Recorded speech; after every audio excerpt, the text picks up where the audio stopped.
Capítulo 1. La cosecha del atardecer. El sol se escondía tras las colinas, pintando el cielo de un violeta profundo y un naranja que ardía como las brasas de un fogón. Era esa hora en que el campo bosteza y se prepara para el sueño, cuando el viento se calma y solo se escucha el susurro de las espigas secas. En medio de un mar de viñedos, sobre una pequeña loma, estaba la casa de Adela. Una casa de adobe blanco, con un techo de tejas rojas que el tiempo había vuelto más oscuras. A sus 50 años, sus manos, curtidas por décadas de trabajo la tierra, sostenían una taza de barro con café. No lo bebía. Solo lo sostenía, dejando que el calor le llegara a los dedos, mientras sus ojos, de un color miel que la edad no había logrado apagar, miraban el horizonte. Adela conocía bien esa hora. Era la hora de los recuerdos. Los que duelen y los que acarician. Había amado 2 veces en su vida, o eso creyó. La primera vez, con la pasión ingenua de la juventud, se fue con un viajante que prometió volver y nunca lo hizo. La segunda, fue un viudo del pueblo vecino, un hombre tranquilo con quien compartió 5 años de silencios cómodos, pero que un día simplemente dijo que no podía más, que su corazón aún le pertenecía a otra. Desde entonces, Adela se había prometido que su cariño sería solo para sus vides, para la tierra que nunca le fallaba, para el pan que amasaba cada mañana. Pero esa noche, algo era diferente. Quizá era el aroma a romero y tomillo que traía el viento, o quizá era el eco de un motor que no pertenecía al campo. Un ruido extraño, un traqueteo metálico y tosido, rompió el silencio del crepúsculo. Era un coche, uno de esos viejos Ford que parecían más una caja de madera con ruedas. Venía dando tumbos por el camino de tierra que bordeaba sus tierras, levantando una polvareda dorada. Adela frunció el ceño. Los coches no eran cosa común por allí. Los vecinos andaban a caballo o en carro. El vehículo dio un último estertor y se detuvo justo al pie de su loma, frente a la verja de madera que separaba su propiedad del camino. El motor se ahogó en un suspiro y murió. Adela dejó la taza sobre el poyo de la ventana. La curiosidad, un sentimiento que creía haber enterrado, le hizo dar unos pasos hacia el porche. La puerta del coche se abrió con un chirrido y de él descendió un hombre. Era alto, de hombros anchos y un caminar pausado que denotaba el mismo agotamiento que la tierra al final del día. Vestía una camisa blanca de manga larga, arremangada hasta los codos, y un pantalón oscuro lleno de polvo. Su pelo, entrecano y espeso, brillaba bajo la luz mortecina. Cuando levantó la cabeza para mirar la casa, Adela pudo ver sus facciones, una mandíbula firme, una boca seria y unos ojos que, incluso a la distancia, parecían cargados de un cansancio muy hondo. Él se acercó a la verja con la lentitud de quien no quiere molestar. Con una voz grave, pero suave, como un rumor de tormenta lejana, preguntó: «Disculpe, señora. ¿Sería tan amable? El coche me ha dejado tirado. ¿Tendría un poco de agua? Y si no es mucho pedir, ¿un cubo para el radiador?» Adela lo observó en silencio. Vio sus manos grandes y callosas, como las suyas. Vio la arruga profunda que le cruzaba la frente, una marca que ella reconocía bien, la huella de los desengaños. No parecía un viajante, ni un hombre de ciudad. Había en él una solidez, una raíz de campo que ella olía a la distancia. «Espere ahí», respondió ella, su voz sonando más seca de lo que pretendía. Entró a la casa y, al cruzar el umbral, se miró en el pequeño espejo del recibidor. Se alisó el delantal, se pasó la mano por el cabello castaño salpicado de canas, recogido en un moño sencillo. «¿Qué haces, Adela?» «Es solo un hombre pidiendo agua», se dijo a sí misma con un dejo de antigua advertencia. Salió con un cubo de agua fresca del pozo y una jarra de barro llena, con un vaso encima. Él abrió la verja para recibirla. «Es para usted», dijo ella, tendiéndole la jarra. «El cubo es para el coche». Él tomó la jarra. Por un instante, sus dedos se rozaron con el barro de por medio, y un pequeño escalofrío, tan leve como el viento que mecía las vides, recorrió la nuca de Adela. Él bebió con lentitud, con una sed que parecía ir más allá de la garganta. Al terminar, se secó la boca con el dorso de la mano y la miró. Sus ojos, de un gris azulado, como el cielo justo antes de la tormenta, se fijaron en los de ella. «No sabe usted cuánto se lo agradezco», dijo, y su voz pareció llenar todo el espacio entre los dos. «No es un buen día. No es un buen año, en realidad». «Para nadie lo es», respondió Adela, sosteniéndole la mirada sin sonreír. «Me llamo Mateo», dijo él, y al pronunciar su nombre, pareció presentar no solo una palabra, sino todo su equipaje, toda su historia. Adela sintió que el aire se volvía más denso. Miró hacia el coche averiado, hacia el sol que ya era un hilo de luz en el horizonte, y luego de vuelta a él. Vio de nuevo esas marcas en su rostro. Las marcas de un hombre que, como ella, ya no creía en los finales felices. Y sin embargo, allí estaba, parado frente a su verja, en la hora de los recuerdos, cuando el cielo se teñía de violeta. «Ya es de noche, Mateo», dijo ella, finalmente. «Aquí no pasa nadie hasta el amanecer. Pase. Mañana veremos qué se puede hacer con ese trasto». Él la miró, y por primera vez, una pequeña lucecita, tenue como una luciérnaga, pareció encenderse en el fondo de sus ojos grises. Una lucecita de gratitud o de esperanza. Ella dio media vuelta y caminó hacia la puerta de su casa, sintiendo su mirada en la espalda. Adela sabía que estaba rompiendo una regla, abriendo la puerta a un desconocido.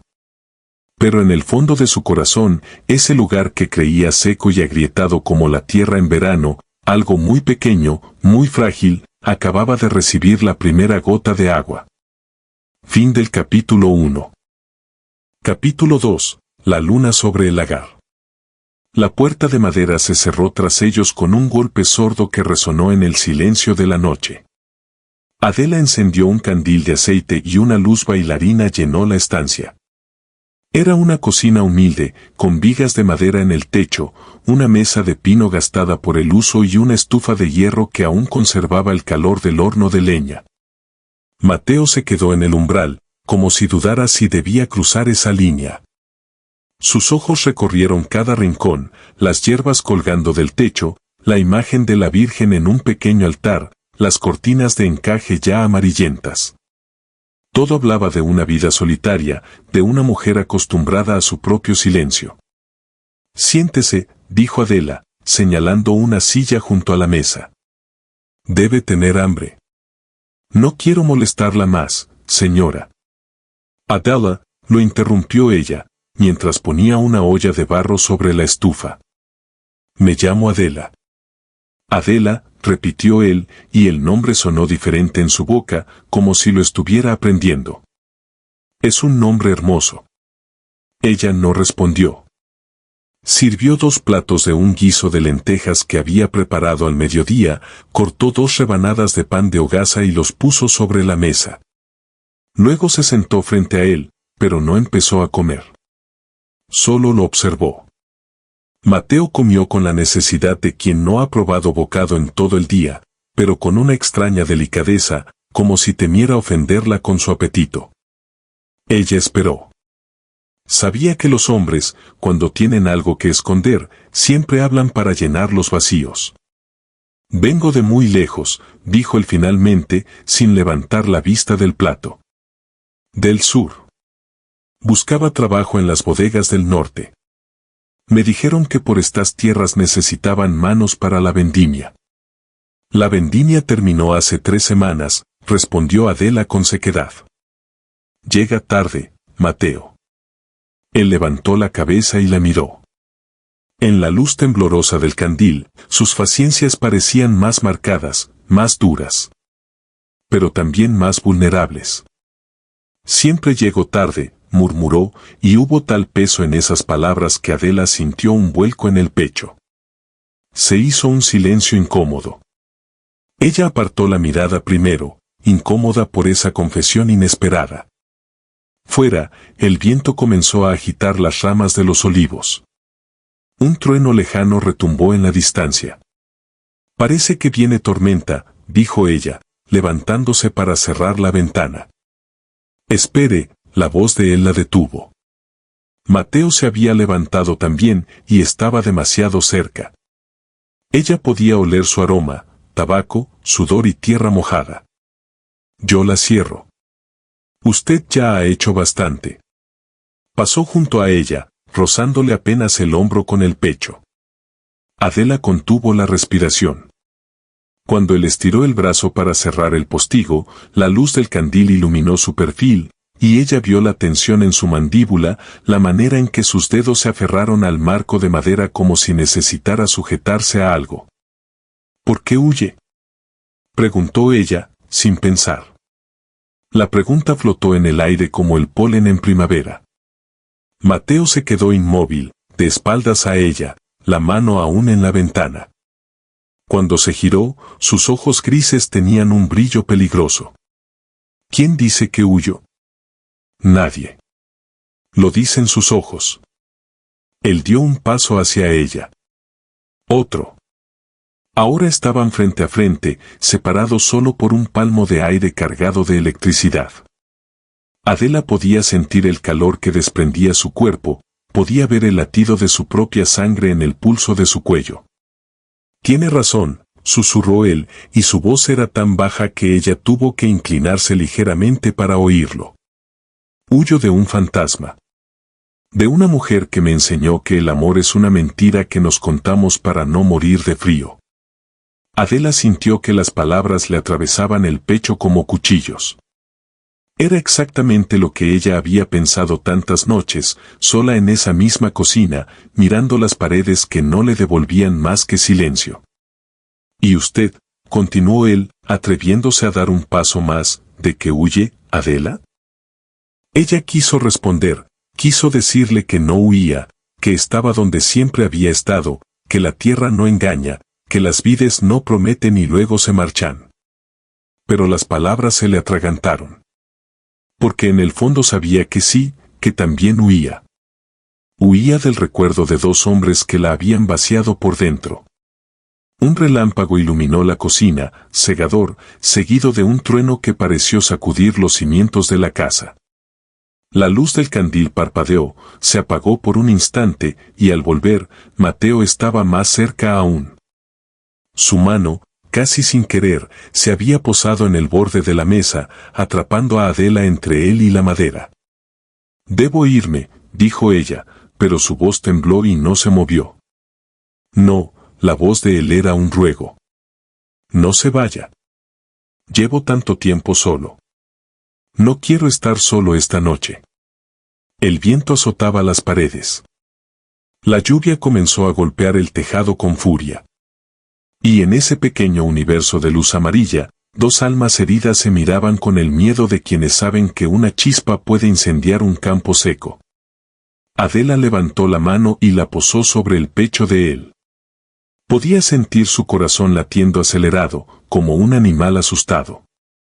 Pero también podía sentir la dureza de sus músculos, la solidez de su cuerpo de campesino.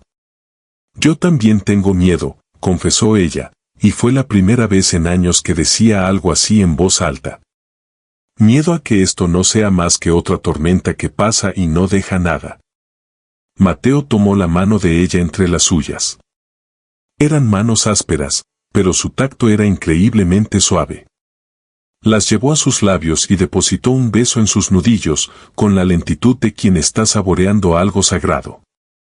«Puede que sea solo una tormenta», murmuró contra su piel. «O puede que sea el principio de la lluvia que tanto necesita la tierra». Adela sintió que las rodillas le flaqueaban. Llevaba años sin que nadie la tocara, sin que nadie le hablara así. El deseo, ese viejo conocido que creía muerto, despertó en su vientre con una fuerza que la asustó. Pero también despertó el miedo. El recuerdo de las promesas rotas, de las mañanas despertando sola, de las caricias que se convirtieron en ausencias. Apartó la mano bruscamente y dio un paso atrás. No, dijo, y la palabra sonó como un latigazo. No puedo. No otra vez. La cara de Mateo se ensombreció. Retiró las manos como si hubiera tocado fuego. Asintió lentamente, con una resignación que dolía más que cualquier enfado. Lo entiendo, dijo, y su voz era un desierto. Lo entiendo perfectamente. Se giró y caminó hacia la puerta. La lluvia arreciaba afuera, pero él puso la mano en el picaporte. ¿Qué hace?, preguntó Adela, alarmada. Hay tormenta. No puede irse así.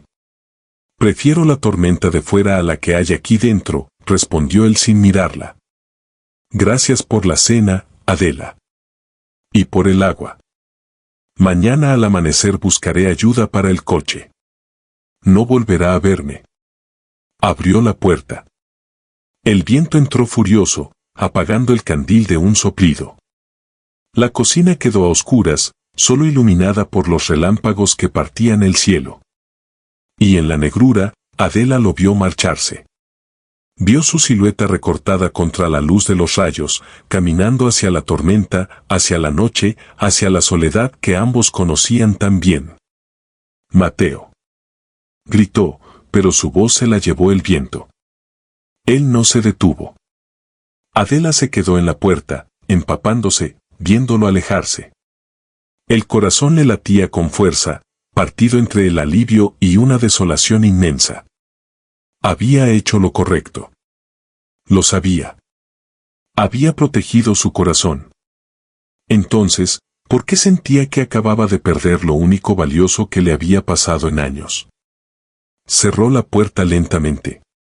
En la oscuridad de su cocina, con el rugir de la tormenta fuera y el silencio adentro, Adela se dejó caer en la silla donde él había estado sentado. Todavía conservaba su calor. Apoyó la mejilla en la madera y cerró los ojos. Las lágrimas, esas viejas conocidas, volvieron a mojar sus mejillas. Fin del capítulo 2. Capítulo 3. El primer racimo. La noche fue larga. Adela no durmió. Se quedó en la silla, envuelta en una manta, escuchando la lluvia golpear el tejado hasta que, poco a poco, los truenos se fueron alejando y el agua se convirtió en un manso goteo sobre los aleros. Cuando la primera luz del amanecer se coló por las rendijas de la ventana, ella seguía allí, con los ojos enrojecidos y el alma partida en dos. Se levantó con esfuerzo, los huesos entumecidos, y salió al porche. El campo olía a tierra mojada, a romero lavado, a vida recién nacida. El cielo se despejaba hacia el este, donde el sol comenzaba a teñir las nubes de rosa y oro. Todo era hermoso. Todo era nuevo. Pero el coche de Mateo ya no estaba. Adela sintió un vacío tan hondo que tuvo que apoyarse en la baranda. Se había ido. Tal como dijo. Tal como hacen todos. Respiró hondo. Era mejor así. Era lo que había elegido. Lo que necesitaba. Fue entonces cuando lo vio. Una figura sentada en la piedra del pozo, al fondo de la viña, justo donde empezaban sus tierras. Tenía la cabeza gacha, los codos apoyados en las rodillas, y parecía tan parte del paisaje como los olivos centenarios. El corazón de Adela dio un vuelco. Apretó el paso, bajando la loma con el delantal aún puesto, los pies calzándose con las alpargatas mojadas de rocío. Mateo levantó la cabeza cuando la sintió acercarse. Tenía el rostro cansado, la camisa empapada y manchada de barro. Pero sus ojos grises, a la luz del amanecer, parecían dos amaneceres ellos mismos. No se fue, dijo ella, sin aliento. Él negó lentamente. No pude. Se levantó, y ahora estaban frente a frente, separados por el pozo de piedra, por el agua que había dado de beber a sus viñas durante generaciones. Pasé la noche en el coche, explicó él, con voz ronca. Al principio intenté irme, pero el camino estaba impracticable. Luego, luego ya no quise intentarlo. ¿Por qué? Mateo dio la vuelta al pozo lentamente, acercándose a ella. Sus pasos eran lentos, cuidados, como quien se acerca a un animal herido. Porque mientras estaba sentado en ese coche, oyendo la lluvia, me di cuenta de algo. He pasado 40 años huyendo, Adela. Huyendo de mujeres que no me quisieron bien, de promesas que no cumplí, de un corazón que aprendió a esconderse. Y esta noche, en su cocina, cuando usted me apartó la mano, entendí por qué. Ella tragó saliva. El corazón le latía tan fuerte que temió que él pudiera oírlo. ¿Por qué? Porque yo tampoco me habría quedado, dijo él, con una honestidad brutal. Si los papeles fueran otros, si fuera usted quien se acercara a mí, yo también la habría apartado. Por miedo. Por costumbre. Porque duele menos estar solo que volver a perder. Las palabras de él calaron hondo, como la lluvia en la tierra reseca. Adela sintió que los muros que había construido durante años comenzaban a resquebrajarse. Pero esta noche, continuó Mateo, dando un paso más, esta noche, por primera vez, el miedo a quedarme fue más grande que el miedo a perderla. Y no la he perdido, porque todavía no la tengo. Pero quisiera intentarlo. Adela bajó la mirada. Vio sus propias manos, arrugadas, manchadas de tierra, manos que habían trabajado solas durante demasiado tiempo. Luego levantó los ojos y miró las de él. También estaban manchadas. También estaban solas. Yo también tengo miedo, susurró ella. Miedo a que esto sea otro espejismo. Otra ilusión que se desvanece cuando el sol está alto. Mateo asintió, comprendiendo. Puede que lo sea, admitió. Puede que dentro de un mes, o un año, descubramos que no éramos para tanto. O puede que descubramos que dos mitades rotas pueden formar algo entero. El sol comenzaba a elevarse sobre las colinas, bañando los viñedos de una luz dorada y tibia. Un pájaro cantó en la lejanía. La vida seguía, indiferente a sus miedos, generosa con sus oportunidades. Adela dio un paso adelante. Luego otro. Hasta quedar tan cerca de Mateo que podía sentir su aliento, cálido en la frescura de la mañana. No sé hacer esto, confesó. Se me ha olvidado. A mí también, sonrió él, una sonrisa tímida, casi infantil. Pero podemos aprender juntos.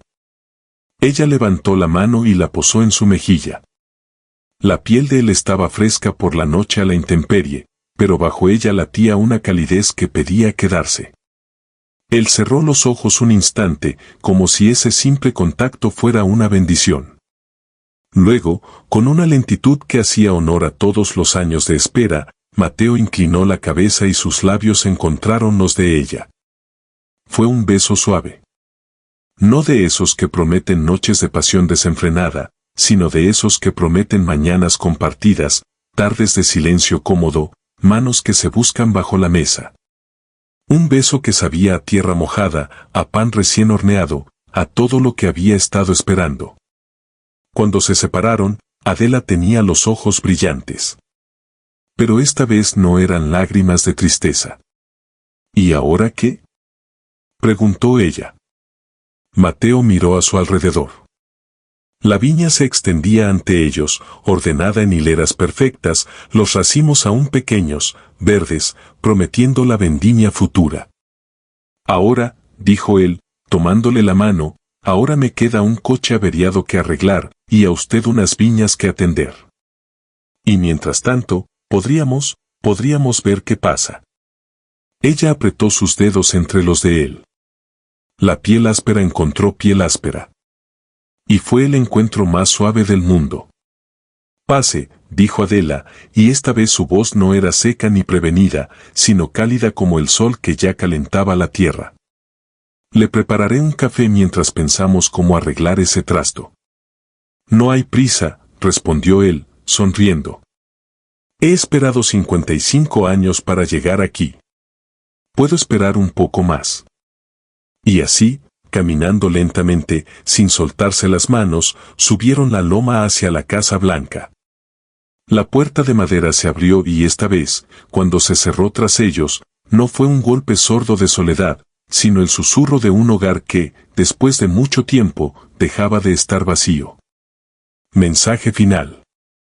Y ahora, mientras cierras los ojos y la noche te envuelve con su manto de estrellas, quiero que recuerdes la historia de Adela y Mateo. Dos almas que llegaron a la mitad de sus vidas cargando el peso de los desengaños, convencidas de que el amor era una puerta que se había cerrado para siempre. Dos corazones acostumbrados a la soledad, que habían hecho de la desconfianza un escudo y del miedo una compañera. Pero el amor de verdad, no entiende de edades ni de calendarios. No pregunta si estás lista o si mereces una nueva oportunidad. Llega cuando menos lo esperas, a veces disfrazado de un coche averiado en el camino, a veces en la mirada cansada de un desconocido que pide agua. Y da miedo. Claro que da miedo. Porque amar después de haber sufrido es como volver a caminar después de una fractura, duele, tiemblas, crees que no podrás. Pero se puede. Siempre se puede. Adela y Mateo nos enseñan que no hay edad para los comienzos, que las segundas oportunidades existen, y que a veces, lo que creíamos una cicatriz es solo la preparación de la tierra para que una nueva semilla pueda crecer más fuerte. Así que esta noche, mientras el sueño te visita, quiero que sueltes las cargas. Que dejes ir los miedos.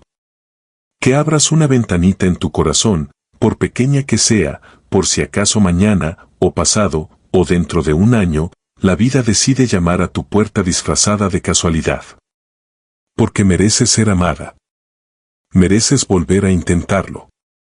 Mereces que alguien mire tus manos curtidas por la vida y las sostenga como el tesoro más preciado. Y si aún no ha llegado, no importa.